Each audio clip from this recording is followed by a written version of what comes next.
মোংলাতে Bangladesh coast guard কর্তৃক 3টি trolling boat আটক করা হয়েছে।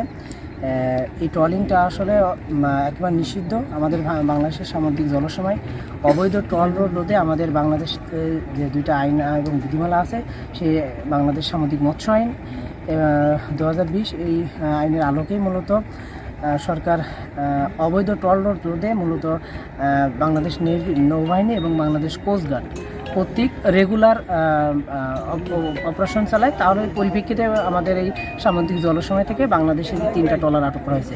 মূলত এগুলো অবৈধভাবে মাছ ধরে, যেটা জাল এবং আমরা বলি ট্রলিং, যেটা একেবারে নিষিদ্ধ, যেখানে সমস্ত প্রকার সামুদ্রিক মাছ এবং অন্যান্য যে ইভেন মোহনা থেকে যেগুলো মাছগুলো সামুদ্রিকের দিকে ধাবিত হয়, সেই মাছগুলো আসলে সব মাছগুলোই এই জালের ভিতরে আটকে পড়ে। এবং জালের যে মেশ সাইজটা সাধারণত আমরা বেহুন্দি জালের মেশ সাইজ বলতে 45 মিলিমিটার, যেটা আমার কড এন্ডে দৈর্ঘ্যটা থাকে, এটা বেশিরভাগই হয়তো 20 মিলিমিটার থাকে বা 25 মিলিমিটার থাকে, যেটা আসলে অবৈধ বা নিষিদ্ধ।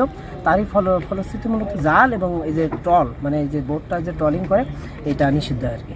এই জন্য আমরা এই বোটে 3টা বোটে 37 জন জেলেকে বাংলাদেশ কোস্টগার্ড আটক করছে।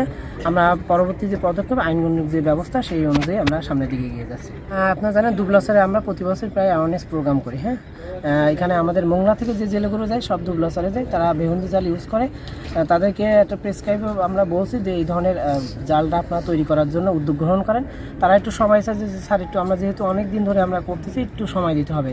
তারপরে আমরা কোস্টগার্ড এবং নেভির যে যৌথ প্রচেষ্টার মাধ্যমে তাদের সাথে প্রতি বছরই মূলত দুবলাসরে আমরা অ্যাওয়ারনেস প্রোগ্রামটা করে থাকি।